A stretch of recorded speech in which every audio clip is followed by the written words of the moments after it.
¿Qué tal, amigos? Les saluda a su amigo Claudio Alpizar aquí en su programa Noche sin Tregua. Programa que usted puede disfrutar en las señales de Ticavisión, radio y televisión, y de la misma forma también en nuestro canal en YouTube en forma simultánea. Agradecerle siempre esa gentileza que usted tiene y el compromiso de todos los domingos. Hoy vamos a hablar de infraestructura vial. Vamos a darle un segundo capítulo. La semana pasada hablamos con el presidente del Colegio de Ingenieros y Arquitectos de Costa Rica, don Olman Vargas. Hablamos de la problemática que se vive para generar infraestructura, pero hoy vamos a hablar de lo que deberíamos hacer, de dónde están realmente los problemas de la movilidad personal y la movilidad de los automóviles, de dónde está la crisis de desarrollo de infraestructura que tenemos. Y para eso he invitado a don Gustavo Ortiz Madrigal. Gustavo es consultor en infraestructura y financiamiento de proyectos por más de 20 años de experiencia en asociaciones público-privadas. También ha desarrollado trabajo en temas de transporte y de energía y ha participado en diversos espacios de desarrollo y financiamiento de proyectos de infraestructura en América Latina. O sea, también tiene la posibilidad de ayudarnos a hacer un análisis comparativo de lo que se hace en otras latitudes. Gustavo, lo primero, agradecerte la gentileza de estar aquí en Noche sin Tregua. Muchas gracias, doctor. Ya regresamos, vamos a un corte comercial y ya regresamos con este interesantísimo programa con don Gustavo Ortiz. Desde hace 20 años, en Mi Crédito, estamos comprometidos con su bienestar, respaldando sus sueños y mejorando su calidad de vida. En 2004, iniciamos un viaje que nos ha llevado a evolucionar en un grupo financiero sólido, presente en Nicaragua, Costa Rica, Honduras y Panamá. Hoy celebramos nuestro crecimiento y el impacto positivo en miles de familias. Gracias por su confianza y por ser parte de nuestra historia. Mi Crédito, crecemos juntos. 20 años de crecimiento y evolución.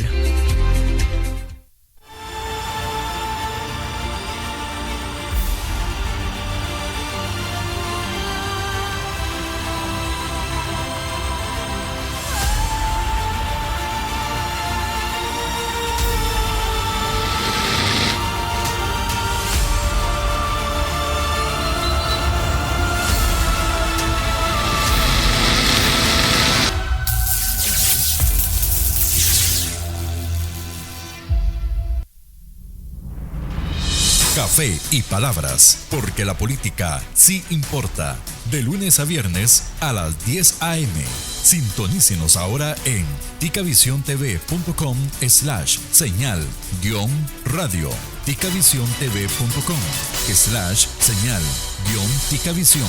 Descargue el app para iPhone y Android. Ticavisión Radio.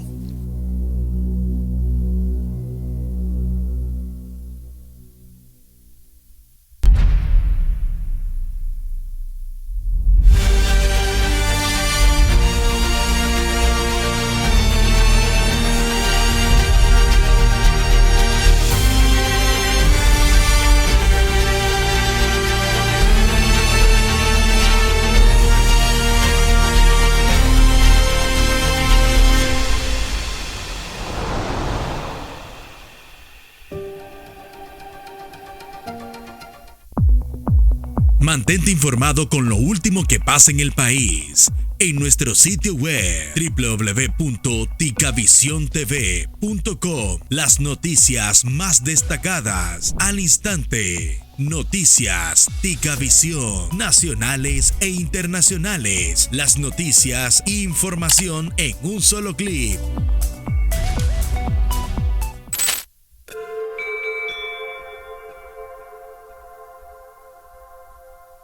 Productos 100% naturales y de producción nacional. Cosmética natural. Suplementos naturales. Alimentación and Wellness. Para adquirir nuestros productos ingresa en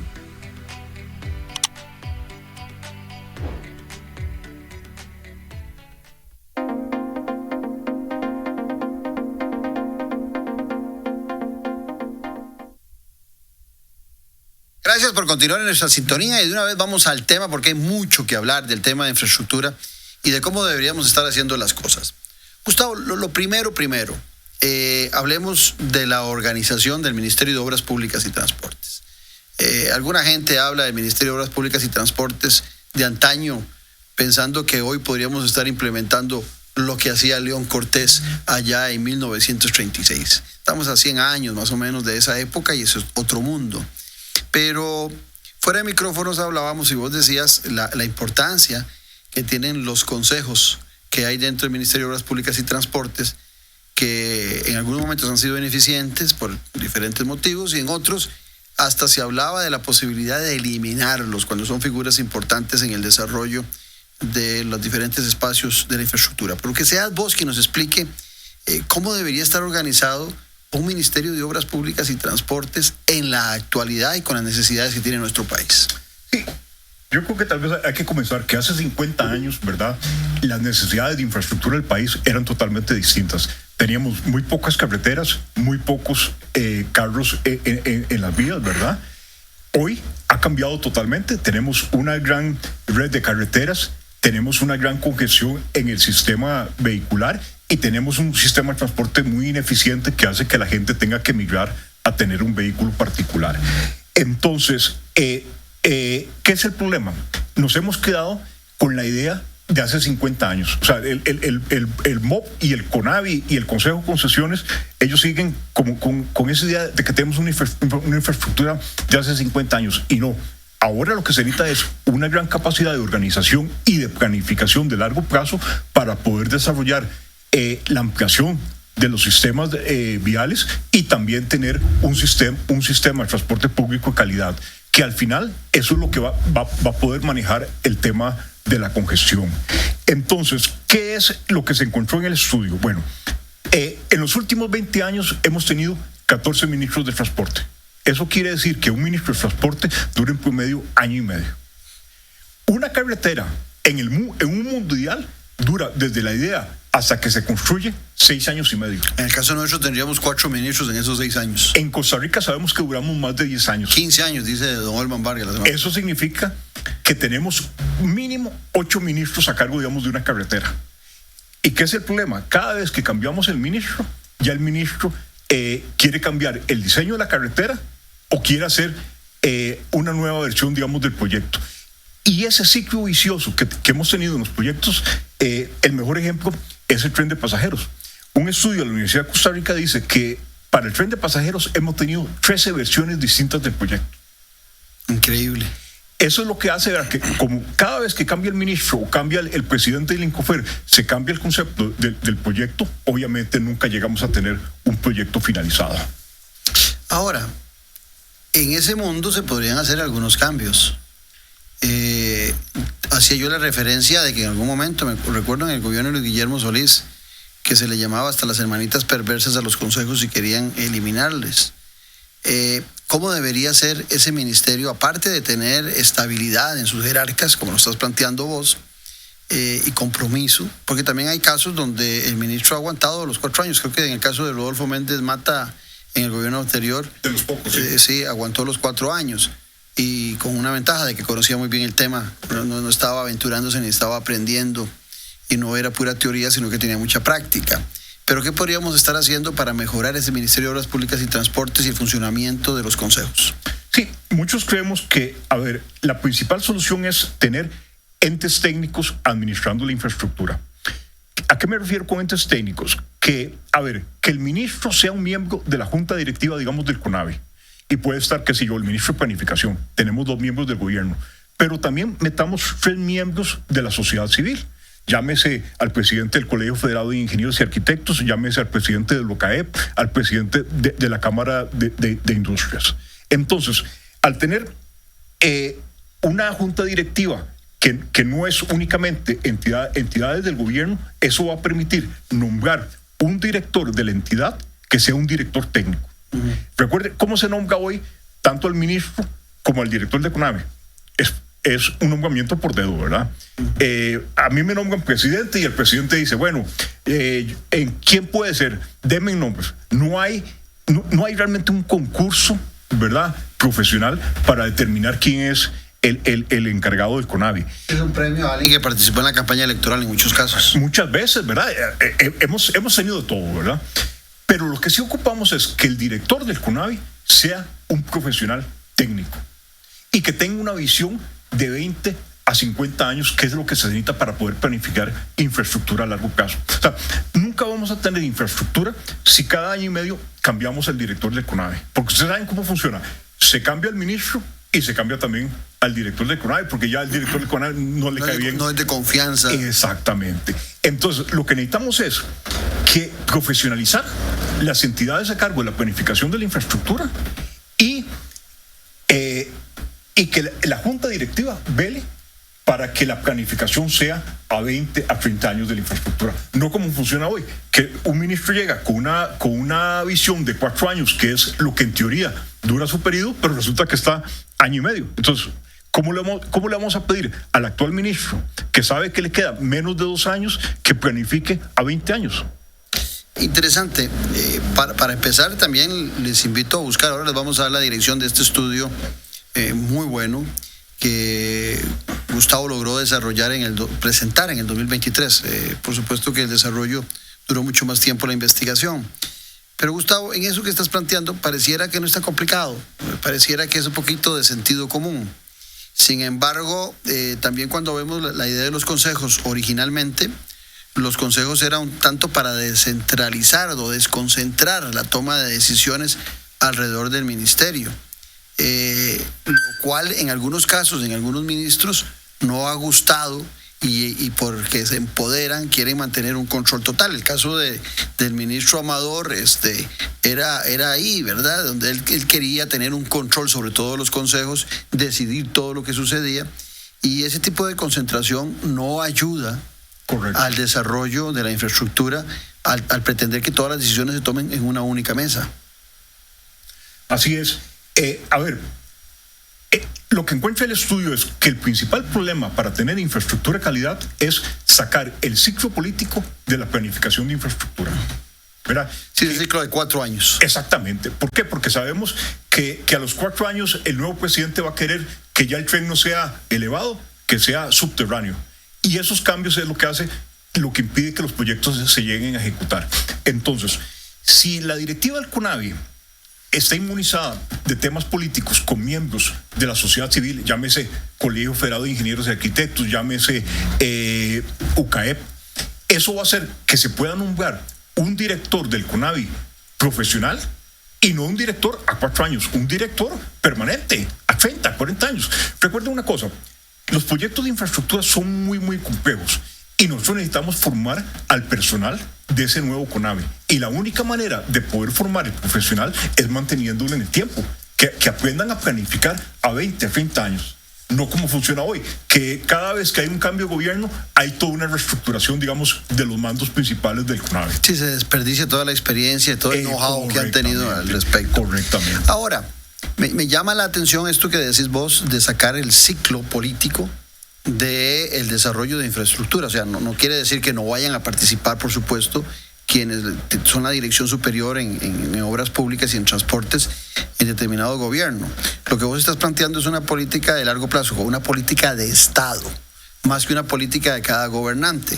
Porque te agrego algo, estamos hablando de los ciclos de 4 años, pero si vamos nosotros a los 8 años, que del 98 al 2002, que tuvo la unidad, y después, 2006, y del 2006 hasta el 2014, Liberación, y del 2014 hasta el 2022, el PAC, han habido ciclos de 8 años de partidos políticos que también no han tenido la capacidad de desarrollar carreteras, y ha habido contradicciones entre presidentes del mismo partido y dirigentes del mismo partido. Entonces, el ciclo político parece que le está haciendo mucho daño. Ahora, en esta administración tampoco vemos cambios sustanciales que puedan ilusionar con el desarrollo de la infraestructura. Estos ciclos políticos, vos lo planteabas claramente, si un gobierno dura 4 años y una carretera dura en construirse, en el mejor escenario, que no es el nuestro, que no es nuestro país, 6 años, sino que duramos 15, difícilmente un presidente o un ministro de las Públicas y Transportes que plantee hoy un proyecto logra ver la primera piedra. Normalmente están desarrollando lo que otros han dejado y heredado. Pero también viene el otro problema. Ese ciclo político atrofia. Tenemos hoy la carretera 32 hecha un desmadre, porque no hay otra palabra para llamar eso. Tenemos parada la carretera de San Carlos. Tenemos parado el Caña Limonal. Y aquí hay un cuadro que yo quiero que ustedes tengan conocimiento en la investigación que hace Gustavo. Resulta que circunvalación se viene hablando desde 1963. Tiene 61 años de estarse planificando. Exactamente. La carretera nueva de San Carlos desde 1969. Llevamos 55 años. El aeropuerto metropolitano 1973. Llevamos 51 años. El tren eléctrico de pasajeros en el gran área metropolitana desde el 85. Llevamos 39 años. Ampliación de la carretera San José-San Ramón, 1996, llevamos 28 años. Sectorización de los buses desde el 99, venimos hablando de eso, llevamos 25 años. Ampliación de la carretera San José-Cartago, 11 años. Aplicación Ruta 27 San José-Caldera, 10 años. Todos los ciclos se rompen con estos datos tuyos. Sí, yo cuando veo esos datos que tenemos con la circunvalación, tenemos 61 años de estar planificando el proyecto y supuestamente se va a terminar de construir el próximo año, esperemos que así sea. Han habido, creo que son 15, 16 presidentes a cargo y han habido 25 ministros a cargo. Ahí es donde, don Claudio, uno tiene que concluir. A ver, el problema no es un problema de un partido político, no es un problema de un ministro, si los hemos tenido todos. El problema es que el sistema no funciona como debería estar funcionando. Entonces, no nos preocupemos de buscar un ministro, preocupemos de cambiar el sistema. Una vez que cambiemos el sistema y tengamos entes, convirtamos el CONAVI, digamos, en un Procomer, con una junta directiva, digamos, integrada también con miembros de la sociedad civil, y que el nombramiento de este nuevo CONAVI, del nuevo director del CONAVI, sea un nombramiento permanente, y exijámosle, como en cualquier institución, en cualquier empresa, un rendimiento adecuado. Exactamente. Ahora, si estamos en esos ciclos tan largos, hay varios problemas. El primero es que en esos ciclos tan largos terminan desfinanciándose proyectos que inicialmente estaban bien financiados. Y lo segundo es que ya esa infraestructura que se planeó hace 20, 25, 30 años con el crecimiento poblacional, con los problemas de congestión que tenemos de automóviles, el mal servicio de autobuses, pues también terminan llegando tarde. Por ejemplo, el caso de la 27, que duró años en desarrollarse. Se hicieron, no me acuerdo si era primero los puentes y después las carreteras, y después no se podía cambiar los puentes a 4 carriles. Y la gente hoy critica la 27, pero no se da cuenta que esa 27 fue planificada y por la lentitud de nuestras decisiones llegó a estar ejecutada muchos años después, cuando ya habían cambiado las condiciones del país. Eso nos está pasando en todas las carreteras. Déjeme ponerle un ejemplo. La carretera San Carlos originalmente tenía un presupuesto de 61 millones. Hoy va a costar más de 600 millones. De dólares. O sea, más de 10 veces el presupuesto original. El Colegio Federal de Ingenieros y Arquitectos en el 2019, si no me falla la memoria, lo calificó como el peor proyecto de infraestructura que se ha hecho en el país. Y a ver, nosotros tenemos que tener claro un asunto. El país no tiene la capacidad financiera de financiar proyectos de 500, de 1.000 millones de dólares. ¿Qué es lo que pasa en otros países de Latinoamérica? Bueno, acuden a las concesiones, a lo que se conoce como las asociaciones público-privadas. ¿Qué es la ventaja de una concesión? Es que el privado que gana la concesión, por ejemplo, construir una carretera, este es el obligado a financiar el proyecto. ¿A qué me refiero con financiar el proyecto? Él se encarga de conseguir el 100% de los recursos necesarios. Entonces, el Estado no debe endeudarse para desarrollar este proyecto. Uh-huh. Y generalmente, ¿cómo es que funciona? Bueno, el privado constituye una empresa en Costa Rica, esta empresa, el privado aporta el 30% del capital del proyecto y el 70% que es deuda, él se encarga de conseguir los bancos que financien. Pero los bancos financian al proyecto, no es deuda del Estado. ¿Qué es el problema? tenemos un Consejo de Concesiones que tiene 26 años de tener una ley del Consejo de Concesiones. Y bajo esta ley se han desarrollado únicamente 3 proyectos. ¿En 26 años? En 26 años. Recientemente en Chile se cumplieron los 30 años de tener ellos la ley de concesiones. ¿Sabe cuántos proyectos han desarrollado en Chile? Más de 100 proyectos. No. En Colombia, que andan casi en el mismo periodo. En el mismo periodo. O sea, Chile y Colombia sacan en promedio 3.5, 3.7 proyectos al año de concesión. Nosotros en 26 años hemos sacado 3 proyectos. ¿Y dónde está el problema? La figura en algunos casos por temas de corrupción se ha prostituido. En otros casos oigo a ciudadanos que pretenden que el concesionario no gane. Era como que el concesionario no fuera un negocio para la empresa privada. Lo que hay que buscar es que sea una utilidad justa para ellos y una obra justa de entregársele al Estado y a los ciudadanos costarricenses. Pero ¿dónde está el problema de que no podamos desarrollar con esas mismas figuras que lo hacen en Colombia y en Chile la infraestructura en Costa Rica?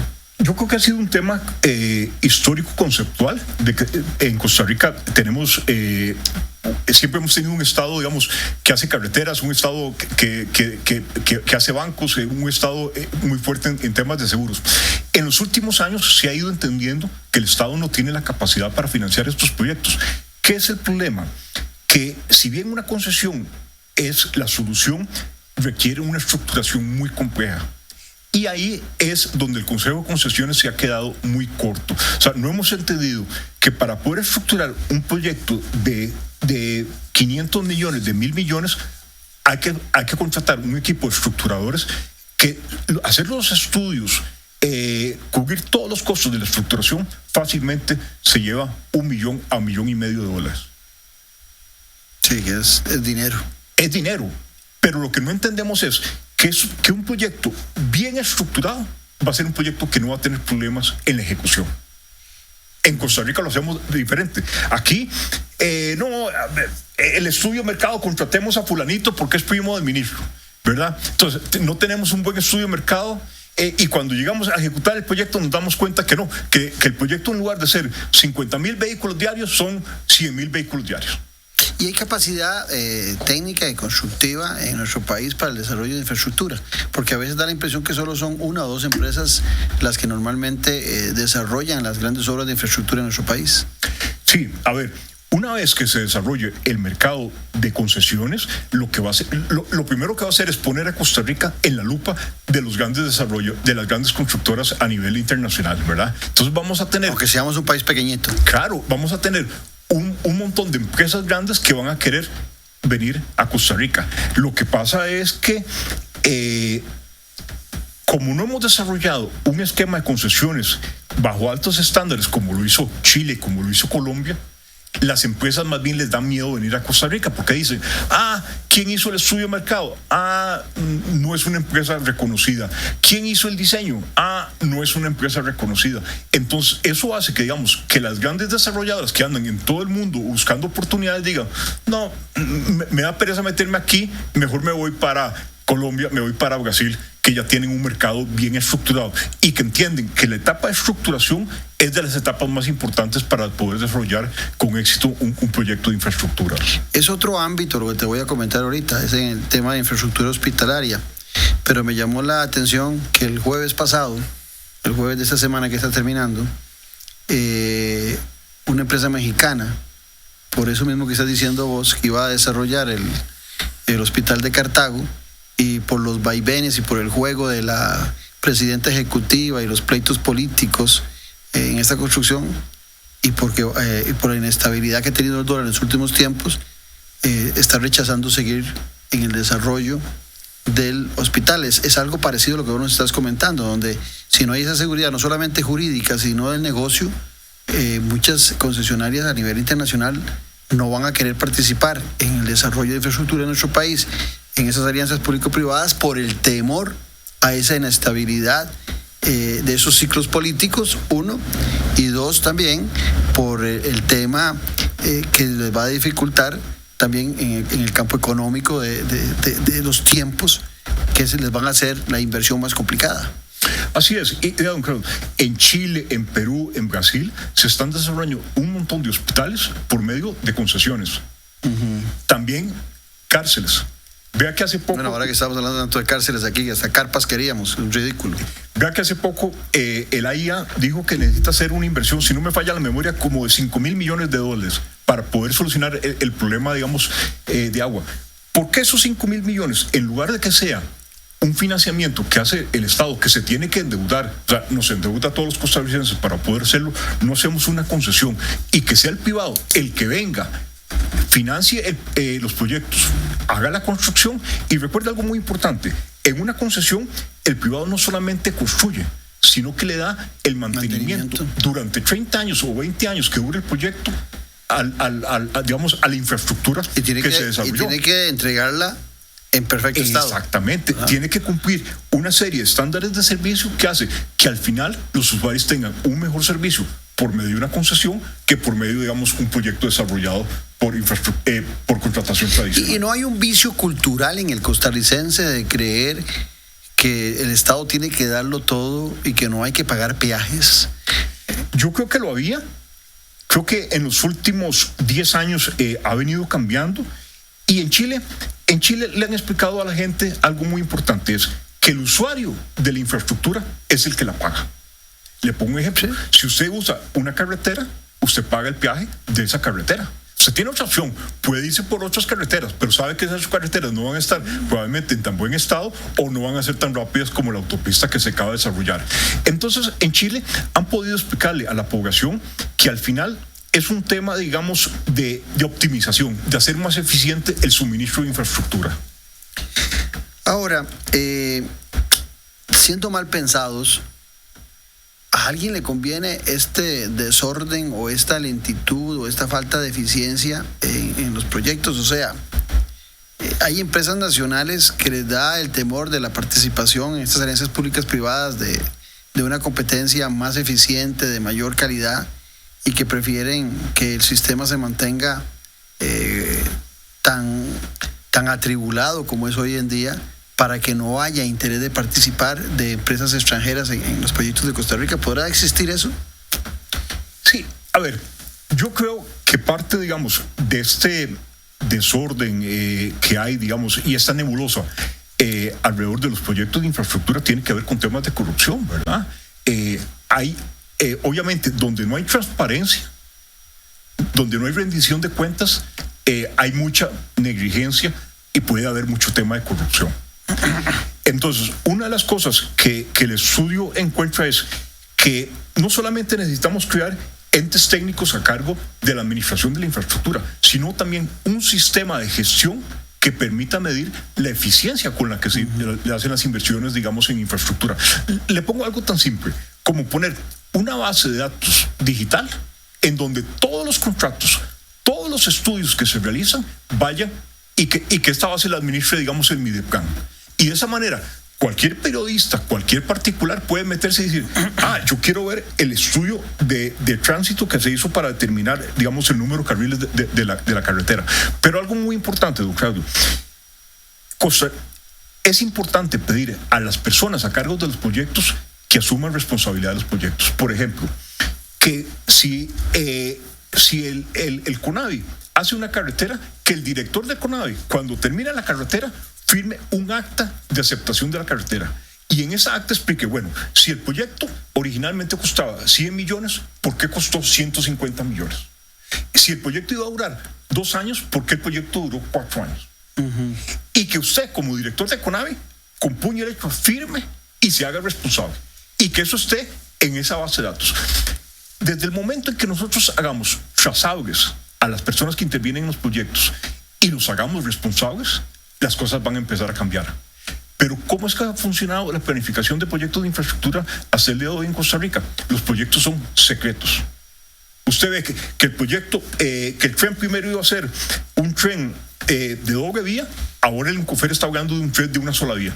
Pero si usted quiere ver dónde está el estudio técnico que determinó que se puede hacer un tren de una sola vía, no existe. No lo hay. Eso es algo que solamente maneja el INCOFER y lo maneja top secret. Y al final los temas de infraestructura son temas que nos atañen a todos. Por supuesto. Porque nosotros somos los usuarios. No solamente somos los usuarios, sino que también los pagamos con nuestros impuestos. Entonces, el tema de la transparencia es un tema fundamental. En tu estudio hay algunos datos que a mí me llaman mucho la atención. Por ejemplo, hablas del congestionamiento y mal estado de las carreteras, que, fíjese bien, afectan la calidad de vida de todos nosotros, lo cual es determinante, ¿verdad? Un 21% de las personas tardan más de 2 horas y el 50% más de 1 hora al día para llegar a su destino. O sea, no hay Waze que te salve para ese tiempo. Pero hay otro dato que me llamó mucho la atención y quisiera que nos conversara sobre ambos. Costa Rica pertenece a los países con la peor calidad de la infraestructura del planeta. De 141 países evaluados, estamos en el lugar 117. Sí, el Foro Económico Mundial hace una clasificación, digamos, de la calidad de servicio y determina que Costa Rica está entre los países con peor infraestructura. El BID, el otro día leí un estudio que dicen que en Latinoamérica el promedio es que el 20% de las carreteras estén en mal estado. Nosotros tenemos más del 50% de las carreteras en mal estado.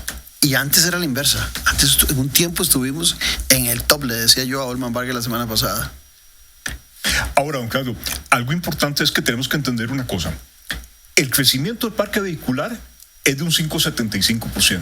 El crecimiento de la población es del 2%. O sea, el parque vehicular crece a 3 veces el crecimiento de la población. Vamos a llegar a tener más carros que gente. Y además tenemos un problema. Cada vez la gente usa menos el sistema de transporte público, llámese bus, porque lo considera ineficiente, inseguro, ¿verdad? Entonces, me decías vos que los buses circulan en Costa Rica entre 7 y 8 kilómetros. Sí, un estudio de la Cámara de Transportistas determinó que circulan entre 6 y 8 kilómetros y una persona camina a 5 kilómetros por hora. Lo único que nos ahorramos es sudar. Vea lo grave de esto. Las personas que van en el bus van pensando, pucha, yo quisiera tener un carro para poder moverme, pero lo que no entendemos es que cada vez que yo meto un carro en las carreteras, vuelvo más lento todo el sistema. Entonces, a ver, ¿qué es lo que se ha descubierto en otros países? Que la solución para el problema de movilidad no es construir más carreteras, es desarrollar sistemas de transporte público masivo eficientes, llámese trenes y llámese buses. ¿Por qué? Porque no podemos seguir construyendo carreteras, no existe el espacio, ¿verdad? Y algo que se ha determinado es que cada vez que yo construyo más carreteras, atraigo a más carros. Entonces, tenemos que cambiar el paradigma. Lo primero es que tenemos que entender que el futuro de la movilidad del país depende de sistemas de transporte público masivos eficientes, trenes y buses. ¿Conoces Singapur vos? No has estado en Singapur. Sí. Yo no conozco, pero te iba a hacer la siguiente consulta. Y lo digo para los que nos están viendo. Singapur es del tamaño de San Ramón y tiene una población de 5,5 millones de habitantes. La misma población nuestra. Uno diría, ¿cómo hace esa gente para transitar 5,5 millones de personas? Todos los costarricenses, imaginémonos transitando en San Ramón, sería imposible. Y ellos lo logran. Una de las cosas que se ha encontrado es que entre más concentrado esté la población en un área geográfica, es más fácil desarrollar sistemas de transporte eficientes. Lo que nos pasa aquí en el área metropolitana. Exactamente, porque digamos, las líneas de los metros son más cortas, entonces es más fácil para el Estado poder financiarlos. El problema de depender de una cultura carrocentrista como tenemos en Costa Rica es que las ciudades se han vuelto muy extensas. Al volverse extensas, ¿qué es el problema? Que yo para poder desarrollar un metro en áreas muy grandes me sale muy caro. Entonces, más bien tenemos que buscar que la planificación de las ciudades vaya a ciudades más concentradas, en que haya desarrollos multiusos, que eso haga que la gente no tenga que desplazarse tanto, digamos, para poder, qué sé yo, hacer algún mandado, alguna vuelta, y lo más importante, tener sistemas de trenes y de buses eficientes. Las expropiaciones siguen siendo un problema. La ley de expropiaciones sigue también siendo un problema, ya sea para las obras que desarrolla el MOB o para aquellas de las obras donde podamos hacer una alianza pública-privada. ¿Has analizado ese tema, las expropiaciones, cambios que deberíamos estar efectuando a una ley que recuerdo hace, 10, 12 años, no recuerdo con precisión, se hizo una gran algarabía porque se nos imaginamos que con aquella ley que se aprobó en la Asamblea Legislativa se había acabado el problema de las expropiaciones, pero hoy vemos que siguen apareciendo los mismos problemas con las expropiaciones. Sí, a ver, las expropiaciones es el talón de Aquiles de todos los proyectos, especialmente carreteras, porque requieren grandes expropiaciones. El principal problema es más que todo, pareciera que es un tema de capacidad, de estructuración de los expedientes, ¿verdad? Que se hagan expedientes bien hechos y de manera rápida. Le pongo un ejemplo.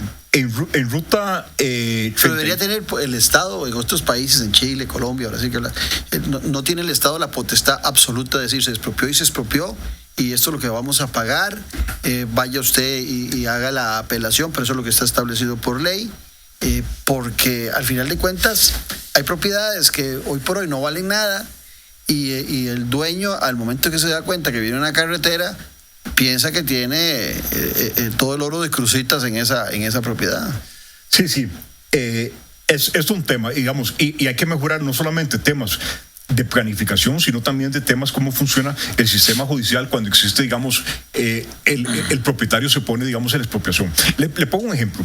En Ruta 32, en San José, en Río Frío, Limón,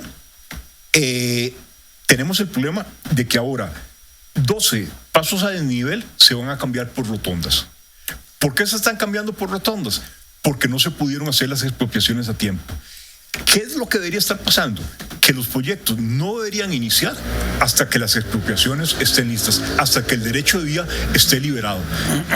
Ahora hubo una reforma hace como 2 años de la ley de administración pública y pareciera que ahora sí se va a requerir que primero esté listo el tema de expropiaciones y después se inicia la construcción. Pero vea lo que está pasando en Ruta 32. Ahora resulta que cambiamos intersecciones por rotondas. Entonces yo voy a venir a 80 kilómetros por hora y me voy a encontrar una rotonda de frente. Terrible. Eso significa que voy a tener que frenar. Y usted sabe que en Ruta 32 uno de los principales vehículos que circula son furgones. Por supuesto. Un furgón mide 12 metros. Cuando usted mete un furgón en una rotonda, por ser tan grandes, a ellos les cuesta mucho poder ingresar, mantenerse en el carril. Exacto. Entonces, meta varios furgones en una rotonda y esa rotonda es una trampa mortal. Y no se está valorando. Inclusive hay un movimiento de ciudadano en Limón opuesto a esas rotondas. Sí, supuestamente entiendo que el CONAVI o el MOP lo que está planeando es, bueno, construimos rotondas, pero seguimos con el proceso de expropiación para después hacer las intersecciones. Pero todos sabemos cómo funciona el país. Probablemente pasarán 5 años o 10 años y no se hagan sustituidos las rotondas por intersecciones. Ahora, Gustavo, has hablado mucho de los trenes y de la importancia que tienen el transporte público y de ciudadanos. Y está el problema de las expropiaciones. Las viejas rutas a Limón y la vieja ruta a Punta Arenas de nuestros trenes son trenes que ya son del Estado, no hay que expropiarlos. ¿Por qué no hemos invertido en esas rutas de trenes con nuevos rieles, con un nuevo diseño, con un nuevo equipo y no tener solo un tren que funciona en las horas pico en el centro del área metropolitana en forma deficiente en ocasiones, trenes que no funcionan los fines de semana? En los países que he tenido la oportunidad de conocer, el tren funciona todos los días y a toda hora. Aquí correcto. Cuando no hay pasajeros, deciden que esa hora, o cuando hay pocos pasajeros, que esa hora no es importante y no funciona el tren. A ver, el tren tiene una ventaja y es la capacidad de mover personas. Un tren puede mover una sola vía de 40,000 a 80,000 personas en una hora. Uh-huh. O un tren de carga puede sacar 50 trailers de las carreteras. Entonces, el tren tiene una gran capacidad de mover tanto personas como carga de una manera mucho más eficiente de lo que lo puede hacer, digamos, por buses o por furgones en el caso de carga. El problema es que las inversiones en trenes son muy costosas. Uh-huh. Pero al final, una de las cosas, o mejor dicho, la mejor manera de solucionar el problema de movilidad que tenemos en el Valle Central tiene que ser por medio del desarrollo de sistemas de trenes. Uh-huh. El metro, ¿ves vos posibilidades? Alguna gente le debe decir que en Costa Rica no urge un metro y que las condiciones no son propias para tener un metro, ¿no? Vos que sos el experto, ¿qué opinas de esos comentarios? El metro tiene el problema de que al ser subterráneo es muy cara la construcción. Pero nosotros tenemos la línea vieja del tren. Lo que deberíamos hacer es aprovechar esa línea del viejo tren, desarrollar un tren elevado para que no interfiera, digamos, en el tráfico, uh-huh, en las intersecciones y pueda alcanzar una velocidad que haga que se vuelva atractivo, digamos, el sistema del tren. A ver, A todos nos encantan los carros son muy bonitos, pero cuando yo me desenamoro del carro, cuando yo vea que un tren dura 20 minutos en llevarme al trabajo, mientras manejar mi carro dura 1 hora en llegar al trabajo. Entonces, la velocidad del sistema de transporte es lo que al final va a traer la gente a manejar esos sistemas de transporte público eficiente, que es lo que pasa en Nueva York, pasa en Londres. La gente sí puede tener carro, pero saben que si quieren moverse rápido, usan el metro. Y hay estacionamientos exactamente, que los llevan a la parada del tren, dejan el carro ahí, inclusive sin costo algunos, queda el automóvil ahí y toma el tren para su trabajo y después regresa y se baja en esa estación para tomar nuevamente su carro porque vive en otro estado o en otra ciudad lejana. Se me venía también el tema del transporte público en buses. Que sobre todo en el centro de nuestra ciudad es complicadísimo. Se han hecho algunas ideas que la verdad gran utilidad no tienen, como es el poner placas para que la gente no funcione con automóviles ciertos días. Eso no ha disminuido realmente. No. Otra ocurrencia que se hace es coger una calle que es de 2 vías y lo vivo en Tibás permanentemente, o lo vivo en San Pedro cuando sale uno de la rotonda de la Hispanidad, donde la ocurrencia fue hacer una vía, de las 2 que habían, hacer una para que sea solo autobuses. Entonces pintamos que solo autobuses, y los autobuses no han mejorado la velocidad, siguen a esa velocidad que vos decías, entre 6 y 8 kilómetros. La pintura ayuda en las noches para visualizar, y los ojitos de gato también, pero difícilmente el pintar nos va a ayudar a agilizar en el día y cuando hay presas, los problemas que tenemos de congestionamiento. Sí, tenemos 40 años de estar tratando de hacer el reordenamiento del sistema de buses, lo que nosotros llamamos la sectorización. Yo creo que, don Claudio, el principal problema es que, hay muchos dueños de buses que tienen mucho poder político. Y obviamente a ellos no les conviene. Financian campañas algunos. Porque recuerden una cosa, parte de la sectorización es ordenar. Entonces hay rutas que se van a tener que modificar, hay algunas que se van a tener que cancelar, porque la idea es que una persona para desplazarse de Curriabat a Escazú, en lugar de tener que venir a San José y tomar 2 buses o 3 buses, pueda tomar un solo bus en Curriabat y que ese mismo bus vaya haciendo, digamos, una ruta que tal vez hace, digamos, o directo o sin tantos cambios como tiene que hacerlo actualmente. Pero ¿qué es el problema? Hay muchos intereses creados alrededor del sector de buses, ¿verdad? Y obviamente a los autobuseros no les sirve que se les modifique, digamos, sus rutas y lo que actualmente tienen. Pero al final lo que tenemos que entender es que tenemos que tener una visión de país de largo plazo. Mientras nosotros no tengamos un sistema de buses eficiente, que sea rápido, que tenga carriles exclusivos, que permita que la gente dure menos tiempo en el desplazamiento, la gente va a seguir queriendo tener más vehículos. Y sabemos que ya no tenemos espacio para los vehículos. Y hay algo que a mí me llama también la atención y no quiero dejarlo pasar. Que cuando yo te decía fuera de micrófonos, cuando uno sale de su lugar de vivencia a otro cantón en el área metropolitana, se le va uno, qué sé yo, de Tibazo, de Santo Domingo Heredia, de Desamparado, se le va 1 hora, 1 hora y media. Y vas a una velocidad, cuando mucho, 25 kilómetros por hora, 30 en algunos momentos. Pero cuando vos salís de esos mismos sitios, por decirte algo, hacia Liberia, y tomás algunas de las autopistas que tenemos, aumenta la velocidad por lo menos a unos 70 kilómetros por hora. Ahí el tema está en la economía de la gasolina, ¿verdad? El mismo automóvil te dice que el tanque lleno te va a alcanzar prácticamente el doble. Entonces también la mala infraestructura está haciendo que los costarricenses gastemos mucho más en gasolina, que es un producto, o diésel, que son productos importados, Gustavo. O sea que tenemos que pagarlos porque no los producimos. Pero también siento que ahí hay un interés o que se beneficia el gobierno, el Poder Ejecutivo, con los impuestos que tiene la gasolina, que representan un 12 o un 13% de los recursos que entran en Hacienda. Entonces, también se siente uno mal viendo al Estado más preocupado por recaudar en esas presas más dinero a razón del alto consumo que tenemos de gasolina, que tratar de cuidarnos el bolsillo de los costarricenses para que ese salario mínimo, que es el más alto de América Latina, nos rinda un poquito más. Sí, y algo muy importante, el el largo tiempo que toma transportarse en el país, no solamente para las personas, sino también para las mercaderías, se traduce en un mayor costo. O sea, para las empresas es más costoso, digamos, producir y distribuir sus productos en Costa Rica. Al final, eso se traduce en que las personas vamos a tener que pagar un mayor precio por los productos, ¿verdad? Y también nuestros productos se vuelven menos competitivos en relación, digamos, a otros productos con países con mejor infraestructura. También hay algo muy importante.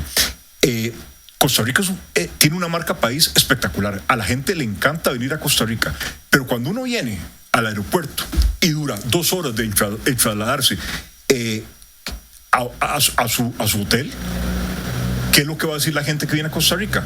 Sí, muy bonito, pero tienen un serio problema de movilidad. Y entonces van a preferir, en lugar de venir a Costa Rica, irse a México, irse a Brasil, donde pueden moverse más fácilmente. O sea, ya el tema de la congestión y los altos tiempos que usamos movilizando está afectando no solamente la calidad de vida de las personas, sino la competitividad del país, desde el punto de vista de atracción de turismo, pero también de atracción de empresas, ¿verdad? El tema de los aeropuertos, que también tenés vasta experiencia vos en ese tema. Tenemos 2 aeropuertos con toda la pata, digamos, ¿verdad? Que es el aeropuerto Juan Santamaría y el de Liberia. ¿Cuántos aeropuertos debería tener el país y en qué zonas deberíamos estarlos ubicando? A ver, recuerden que el aeropuerto metropolitano, que es el aeropuerto que supuestamente se iba a hacer en Orotina, tiene 40 años de estarse estudiando. En la administración de Luis Guillermo Solís, se contrató a Mott MacDonald, que Mott MacDonald es una de las empresas de ingeniería más importantes en temas de aeropuertos, y digo, sí, Orotina es la mejor ubicación por estar, digamos, cerca de la costa, no existen, digamos, montañas, no existen problemas de neblina.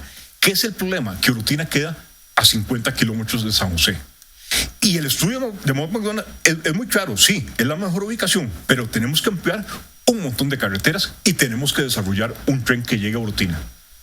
Entonces, don Carlos, ¿qué es el problema? Tenemos 40 años de estar tratando de desarrollar el tren en el centro de la capital y vamos a desarrollar un tren de San José a Orotina.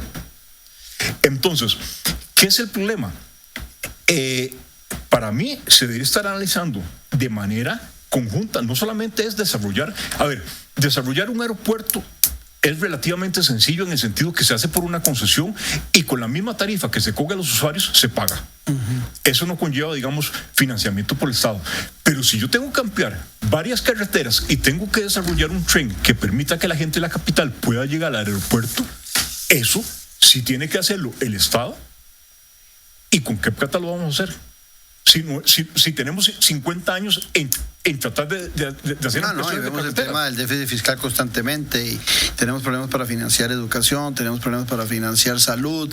Entonces, yo sin ser experto en temas de aeropuertos sí creo que debería analizarse muy seriamente desarrollar un aeropuerto más pequeño, o sea, mantener el aeropuerto en Alajuela, sí, y desarrollar una pista más pequeña en un lugar más cercano al Valle Central, de tal manera que no haya que hacer una inversión tan grande en desarrollar los medios de transporte para poder llegar al aeropuerto, porque si no va a ser lo que se conoce como un elefante blanco. Sí, yo desarrollo el aeropuerto en Orotina, pero ¿cómo llegamos las personas al aeropuerto? ¿Y te has planteado lo del aeropuerto de Limón y lo del aeropuerto en la zona sur? Sí, a ver, sí son aeropuertos que digamos, por la importancia turística que tiene, digamos, Limón, que se deberían estar desarrollando. A nivel de un aeropuerto como el Daniel Oduber en Liberia. Es un lindo aeropuerto. Sí, a ver, no sé si del mismo tamaño, creo que los volúmenes, realmente no lo he estudiado, porque creo que los volúmenes son más bajos, ¿verdad? Entonces requiere una pista mucho más pequeña, pero sí es importante dotar al Atlántico, digamos, de un aeropuerto, digamos, de calidad. Soluciones, nos quedan 4 minutos.